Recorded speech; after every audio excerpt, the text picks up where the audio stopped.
Hello and welcome to another exciting edition of Diaspora Network, where we showcase Nigerians making their country proud around the world. I'm Teniola Oyetayo. On the program this week, we focus on Nigerian doctors in the diaspora paying it forward by improving the quality of healthcare in Nigeria. We'll meet Professor Wale Sulaiman, the neurosurgeon transforming lives. And now it's time for us to meet Professor Wale Sulaiman, recognized as one of the best spine surgeons in the United States. From receiving a Nigerian government scholarship to study medicine in Bulgaria at the age of 19, he's now passionate about giving back and improving the quality of healthcare in Nigeria. Neurosurgery deals with the central and peripheral nervous systems. The intricacies of the brain and the spinal cord makes it one of the most complex and challenging branches of medicine. Nigerian-born Dr. Wale Sulaiman is not only recognized for his skill as a professor of neurosurgery and spinal surgery, but also his ability to juggle operations across 2 continents.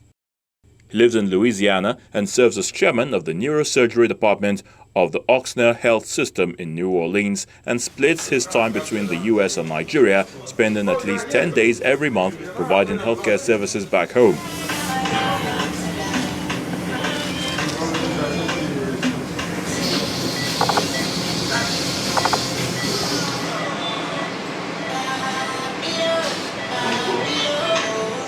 An indigene of Ajashekpo in Kwara State, he was born and raised in Lagos, southwest Nigeria.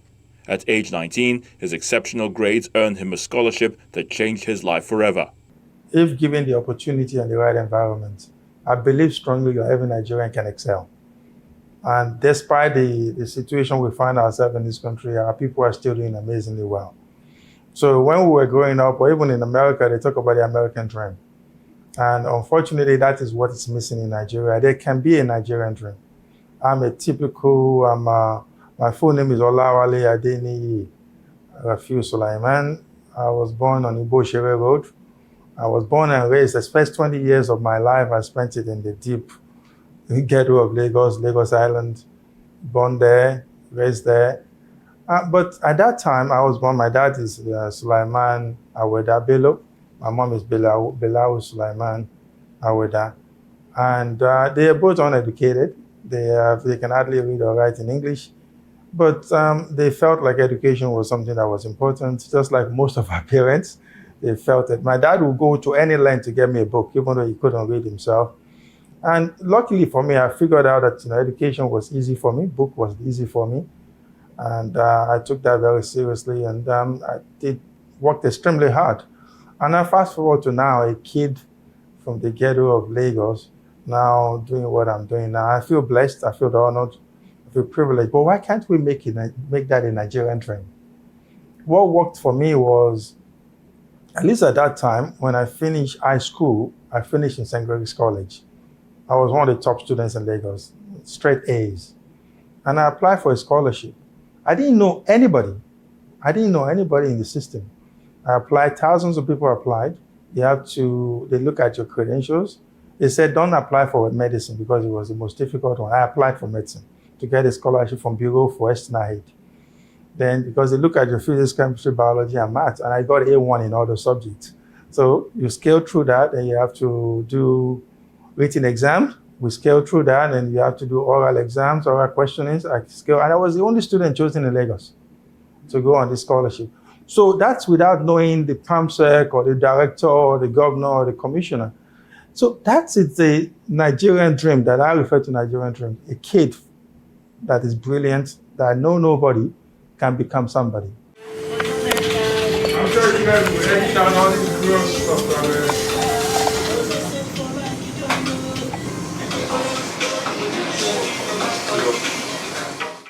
Coming up on the program, we'll hear more from Professor Sulaiman, including about his recently built clinic providing neurological services in Lagos. Please stay with us.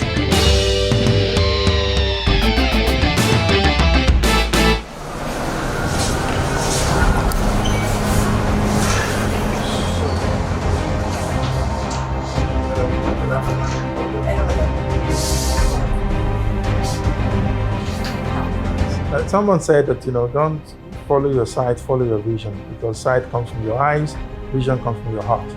So when you have a vision of a clear vision of what you want to do, then you have to think of what the components are to be able to succeed. Can I see you walk? Take your time. I know you're uncomfortable there now. Now recognized globally for his contribution to the medical field, Professor Sulaiman believes paying good deeds forward gives life meaning. Moving towards you. Push it away. Good. Push your arms out like that. And then push it down. In 2010, he co-founded the RNZ Clinic, a healthcare development company with his wife, Patricia, who is also in the medical line.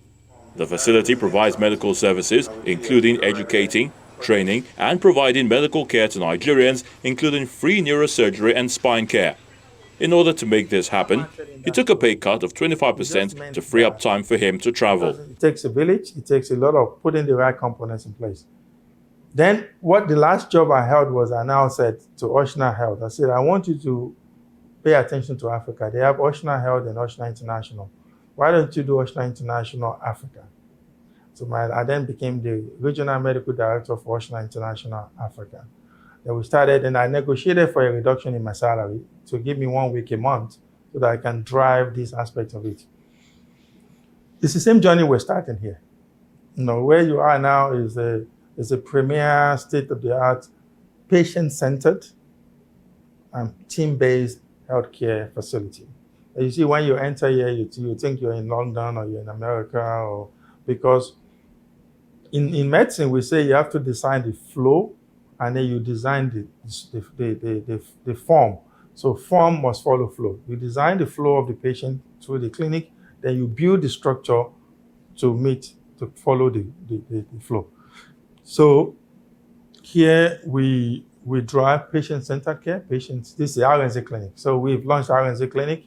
Before, I was going back and forth doing a lot of medical missions and also driving neurosurgery and neuroscience care. But as we're doing that, we also make sure that we have to create a sustainable model. Sometimes when you do everything free, it's not sustainable. People don't value it. And the mission work, no margin, no mission. So mission work must be supported with some kind of revenue. So we're now doing both. So RNZ Clinic is mostly focused on doing, I'm the first person to do minimally invasive spine surgery in sub-Saharan Africa. We've pioneered it. We've done over 200 cases now with excellent outcomes. But the clinic focuses on neurosurgery, minimally invasive spine, nerve surgeries, less invasive brain surgeries, and stem cell therapies for degeneration. We have now got to a stage where we're publishing our results from here. And the results are comparable to anywhere in the world. And you'll see some of that in the near future. And in the spirit of replicating good things, he believes there's hope for the country. I'm not a professional politician. I'm a professional in politics. And I think if Nigeria is going to get back on track, the elites, I call all of us, the elites of this country must get involved. Because what we have done over the years is that we've allowed people that have no capacity, no capability, unprepared, no education, no exposure, lack vision to govern this country. We have turned politics as a way to get anything done. Let's say you want to look for a job. Now, in this current state of the country, you would not go and look at where the advert is. You'll be looking for who knows somebody in somewhere to be able to give a call to. Unfortunately, that's the reality of it. But we need to change it from inside. We need to be active. Whether I'll run for office again, I don't know. But I would make sure that my people continue to understand the obligations and responsibilities of political office holders. If no, I'm not active, I will make sure my people continue to hold office holders accountable to them. They should report to them. They work for the people. Every youth in this country should understand that the political office holders are accountable to the people. And they should take that power back and hold the people accountable. I don't understand why Nigerians, every time there's a problem, we think we should just throw more money at it. We don't have good resource management. If we just manage our resources well, and begin to invest in industry, manufacturing, and it's about wealth creation. The second aspect is that we have lost all sense of patriotism in this country. And what makes people patriotic? They have to be proud of what's going on in the country. They have to trust their leaders. They have to know, they have to trust the process. They have to trust institutions. When all those things are not functioning well and things are not good, and people can't meet their basic needs, then it becomes a problem. Then you start losing hope and you start looking for other avenues. So, but at the same time, the citizens have to have a sense of ownership of this country. We're all critical stakeholders in this country. This is our country. Somebody doesn't have a higher right to this country than you do or I do. So, and there are people, when you fly from Atlanta to Lagos, there are more foreigners on the plane than sometimes in the business class or the premium class than Nigerians. So people are saying things that are here that we also need to open our eyes to. But I don't fault anybody that's going somewhere to look for better opportunity for themselves. But don't go and get stuck there. You must have a clear plan, how you're going to succeed, what you're going to do. And you have to decide when you're leaving whether you're coming back or you're going never to come back, because that determines what you do over there and how you can integrate into the society. Call him an embodiment of passion, excellence and dedication to humanity, and you will not be wrong. Professor Sulaiman has received numerous laurels for his work, but he highlights a few of his proudest moments. I am most proud of, as a father and as a husband. You see, throughout my career, I've made some unusual decisions. And the unusual decisions, as an MD, PhD professor, I became a professor in my 40s. My career trajectory at that time was to go into politics of neurosurgery, become the president of all the organizations, and sit on all the scientific committees. But I decided that I wanted to give back to my country, so I jettisoned that. But what also that did for me was it brought me very close to my family.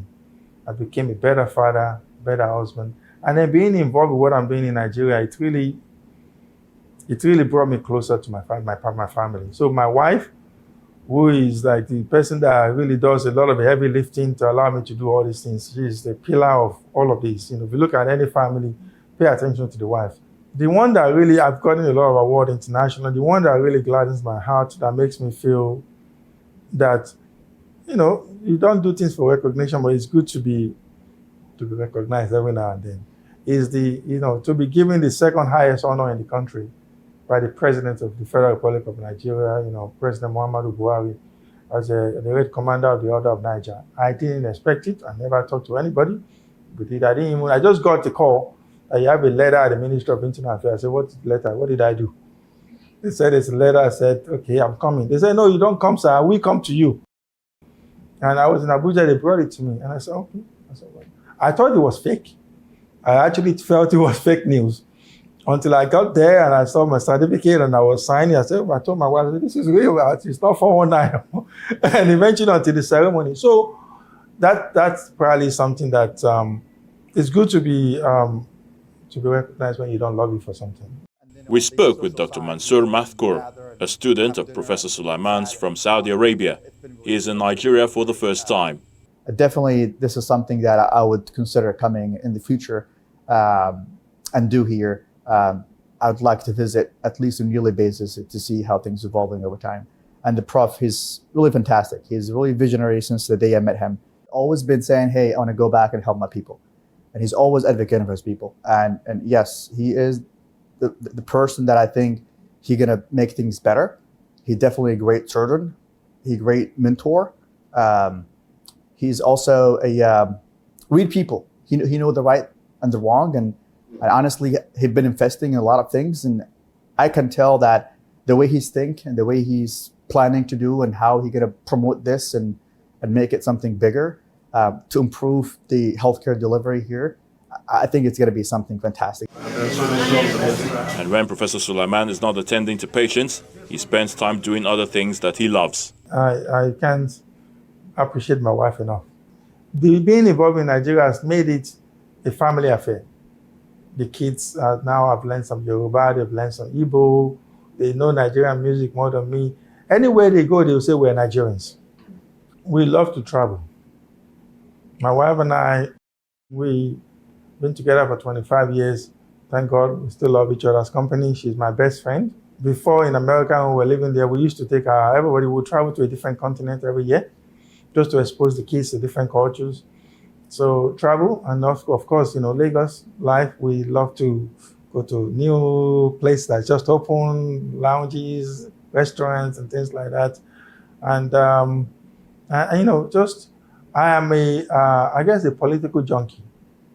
I love to know what's going on anywhere in the world. I follow a lot of politics around the world, and I love to read biographies. I think there's a lot to learn from people's lives. I'm not a foodie, but my wife is, so she will tell me there's a new restaurant, let's go check it out. So it's a family time. So my favorite food is seafood okra. I just put all those uponiche inside there and just put everything together. I'm ready to go. I just give me small poundo. We're ready. We're home run. Seafood okra anytime. So I used to say, okay, you have to live a legacy-driven life, but now I've changed it to you have to create a story, and you have to create such a story that other people can continue to tell. So instead of legacy, you have to create a story, and the story must be self-sustaining. It must be adaptable. It must be adoptable, so that it then becomes okay. Have you ever been to a funeral? I just last time where you just buried somebody and everybody's crying and they're all sad. They all, it's the sad stories. And then just wait 5-10 minutes.